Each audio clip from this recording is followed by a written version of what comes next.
ప్రథముడు అయినా పేతురు కాదు. పేతురుని గురించి చెప్పాలనుకున్నప్పుడు నా హృదయం చాలా సంతోషించింది.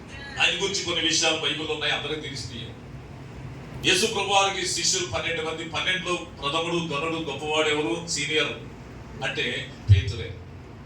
పేతురు ఏర్పాటు కూడా ఇటువంటిది. ఇప్పుడు చదువుకున్నట్టుగా పేతురు ఎలాంటి పరిస్థితుల్లో దేవుడి దగ్గరికి వచ్చారో మనకు తెలుసు.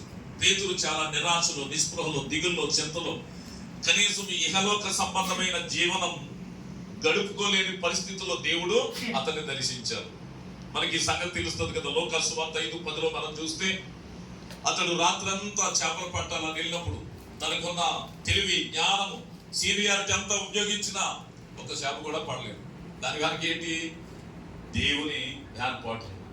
తెల్లవారింది, వలలు బాగు చేసుకుంటాడు, నిరాశలు ఉన్నాడు, నిస్పృహలు ఉన్నాడు, ఇంటికి ఏం చెప్పాలో తెలియదు. అలాంటి పరిస్థితుల్లో యేసు ప్రభువారు ఆ స్థలానికి వచ్చి అనేక దోణులు ఉన్న పేతురు యొక్క దోణెను కోరుకొని అందులో ఆయన అడుగుపెట్టి అక్కడ ఉన్న ప్రజలకు బోధించారు. పేతురు ఆ టైంలో చాలా నిస్పృహలో ఉన్నాడు.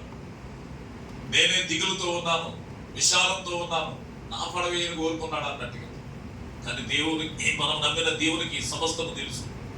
ఆ కారణాన్ని బట్టి బాధ అయిపోయిన తర్వాత పేతురుని ఏం చేయమన్నారు? నీ దోణెను లోతుకు నడిపించి వలవేయమన్నప్పుడు వాళ్ళు ఏం పడ్డ? విస్తారమైన చేపలు.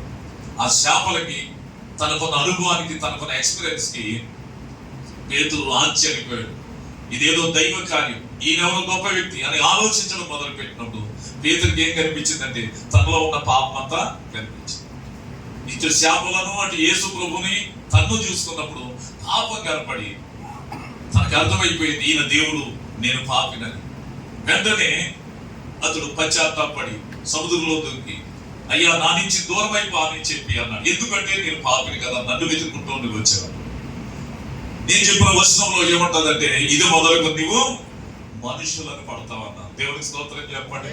ఇక్కడ ఉన్న సేవకులమైన మనందరం మనుషులను పట్టేవారుగా దేవుడు ఎప్పుడు చేసుకున్నాడు. సాధారణ సమాజంలో ఉన్న వాళ్ళు, ఎందుకంటే కదా చేపలు పట్టే విధానం చాలా రకాలు ఉంది.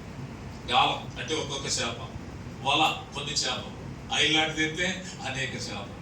ఎవరు సామర్థ్యం కొద్ది వాళ్ళకి దేవుడు ఇక్కడ మనందరికీ సేవకులు ఇచ్చారు. కొందరు గాలాలు వేసి చిన్నగా పట్టొచ్చు, కొందరు వలలు వేసి కొంచెం ఎక్కువగా కూర్చుకోవచ్చు.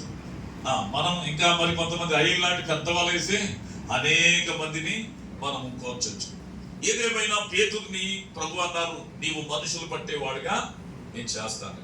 ఈ రోజు ఇక్కడున్న మనం కూడా నశించిపోతున్న ఆత్మలను పట్టి సంఘంలో చేర్చబడి బాప్తిజాలు ఇచ్చి పరిశుద్ధులుగా మార్చి ప్రభు కొరకు మనం సిద్ధపరిచే వారిగా దేవుడు ఇక్కడున్న మనందరినీ ఏర్పాటు చేసుకున్నాడు. ఒకసారి దేవునికి స్తోత్రాలు చెల్లించుదాం. మన ఏర్పాటును బట్టి హల్లెలూయా.